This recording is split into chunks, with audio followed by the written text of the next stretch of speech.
Abaramukije tubahaye ikaze muri bino biganiro mushikirizwa n'abagorozi.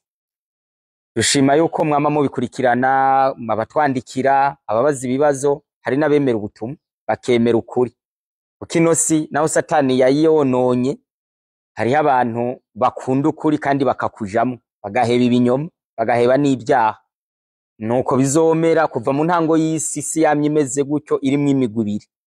Rero ku bantu twama twigana ijambo ry'Imana kandi bagafata ingingo yo gukurikiza ukuri no kukubamwo, Imana ibahezagire.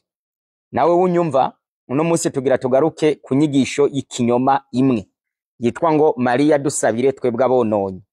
Abantu benshi basenga ku isi, hari inyigisho imaze iminsi yigishwa mu nsengero, yigishwa mu bantu, yahaye Mariya ubutagatifu n'ubweranda adafise. Mariya nibyo yari umugororotsi, yabyaye Yesu, azoja mwijuru, n'umuntu w'Imana. Ariko ntabwo yahawe titre canke igiti canke ubushobozi bwo kunga umuntu n'Imana. Ngo ushaka kubabarirwa ibyaha, ushaka kwiyunga n'Imana ngo binyure mu kayira kitwa Mariya. Iyo nzira ntibaho. Satani rero hari ukuntu afise amayeri menshi. Arafata ikitarico akakigiraco, nikirico akakigira ikitarico. Tubibutse ko inyigisho y'ikinyoma ni ikintu gikomeye gikwiye kwirindwa. Kuko Adamu na Eva kugira bacumure byaciye mu nyigisho y'ikinyoma bemeye ya Satani. Imana yari yaravuze ati uzojya kuri kino giti no gupfa azopfa. Satani araza ati ntaco muzoba, ntimuzopfa. Kwemera iyo nyigisho y'ikinyoma batari bagwanye, banyoye ikanyanga, batukanye, bibye, babeshe, bazimuye. Ibyo bitugejeje hano mubona n'izi ngaruka zose mbi turimwo, buno buzima bwabaye ingorane ku isi bukomoka ku nyigisho y'ikinyoma Adamu na Eva bemeye. Muri Mariko 7 handitse ngo bansengera ubusa kuko inyigisho bigisha ari byagezwe n'abantu. Iyo umuntu yigisha ikintu cyagezwe n'abantu bitagezwe n'Imana, abasengera ubusa. Ushaka usengurira, ushaka usenga uvuge ngo werezwe, ushaka kubera urangirano, izo ni ngorane zawe. Mwijuru bagushira ku rutonde rw'abantu basengera ubusa.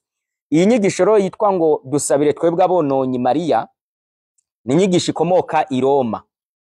Iyo nyigisho irabarambye imaze imyaka myinshi, wowe unkurikirana wayisanzeho ihari, ariko ushobora kuba uyumvise uno munsi, ashobora kuba imyaka 10 uyumvise, ariko yabayeho utarabaho, na jewe ntarabaho. Ni inyigisho yerekana ko Mariya ari umumediatrice, ari umuhuza hagati y'Imana n'abantu. Ivyo bintu ntibyanditse muri Bibiliya, nta gitabo na kimwe c'Imana byanditsemo.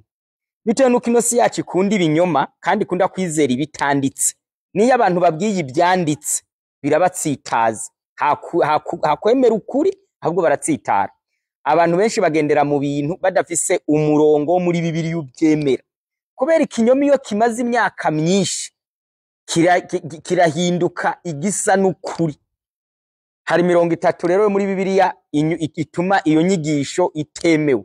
Uwa mbere uri muri Timotheo ya mbere igice ca 2 umurongo wa 5 handitse ngo car il y a un seul Dieu et aussi un seul médiateur entre Dieu et les hommes, Jésus-Christ homme. Kuko hariho Imana imwe, hakabaho n'umuhuza umwe hagati y'Imana n'abantu, ni Yesu Kristo umuntu.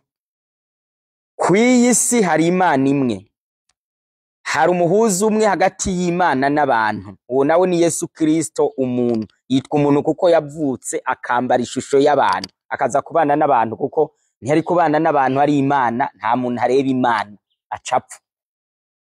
Iryo ni rimwe. Rya kabiri, muri Luka 24:7 handitse ngo kandi yuko kwihana no kubabarirwa ibyaha bikwiriye kuvugwa mu izina ryiwe mu mahanga yose uhereye i Yerusalemu. Uyu bavuze ni Yesu Kristo, umwe yabambwa akamena amaraso yiwe agapfira ku musaraba i Karuvari. Mariya nta maraso yamenye. Kera kugira ubabarirwa ibyaha byaca mu gikoko kikitwa ikimazi, bitewe nuko bacica amaraso bakayamijagira ku gihuzo kigabura hera na hera cyane. Na Yesu yategezwa kuza akamena amaraso yiwe, akababaye ikimazi n'incungu ku bari ku isi yose. Mariya rero ntiyabambwe, nta maraso yiwe yamenetse, yarabyaye gusa. Yatwaye inda y'amezi 9 agarukiraho, ibisigaye agororoka nk'abandi.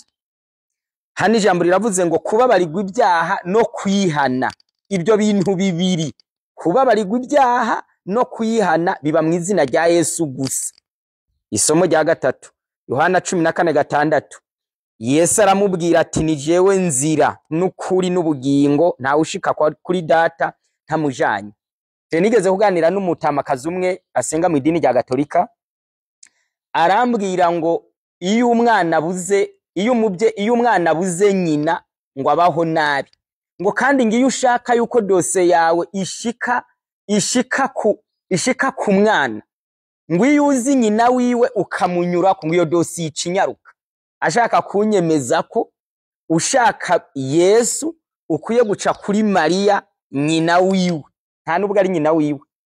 Mariya ameze gusa nka kujya iyo ushaka kwiyunguruza uje ahantu n'ahandi, ufata moto, ufata imodoka ikahagushikana, ariko ntabwo iyo moto igushikanya ahantu runaka biba bisiguye ngo niho ukivuka, ngo niho ukibaho. Mariya n'uburyo Yesu Imana yiyunguruje iza ku isi kugira iducungure, ariko ntabwo Mariya ariwe ntango ya Yesu, kuko Yohana igice ca mbere ku murongo wa mbere atubwira ngo Yesu ni jambo yamyeho, n'ibiri ku isi byose byaremwe nawe, na Mariya yaremwe na Yesu. Yesu yaje ava mu ijuru, niyo mpamvu tudahimbaza na Noheli, kuko Yesu ntawuzi igihe yavukiye. Rero Yesu yabayeho kuva mu ijuru, n'umwana w'Imana. Niyo mpamvu umuntu wese ashaka kubabarirwa ibyaha bica mu maraso ya Yesu, ntibica muri padira kubwira ngo ndakubabariye, ntibica muri penetensiya, ntibyoca muri jewe, ntibyoca muri Muhamadi, ntibyoca muri pasitoro, kiretse biciye mu kwihana ukatura ibyaha byawe, mu ncamake bikanyura mu nzira yitwa Yesu. Nayo bundi kujya kubwira umuntu ngo dusabire twebwe abononye, ibyo ntibibaho, inyigisho y'ikinyoma. Ikintu twebwe tumaranira mu gakiza kacu ni igihe nagucumuye ko nkakwitaturako, canke igihe nacumuye ku ishengero ry'Imana nkarisaba imbabazi, kugira wirinde bya bindi yavuga ngo ico muzozirika kwizizo bakiziritswe mu ijuru. Bijya ni shengero riba rihanye umunyabyaha yananiranye, ntabwo ari umuntu. Mureke Imana iturinde ino nyigisho ikomoka i Roma, idakomoka muri Bibiliya.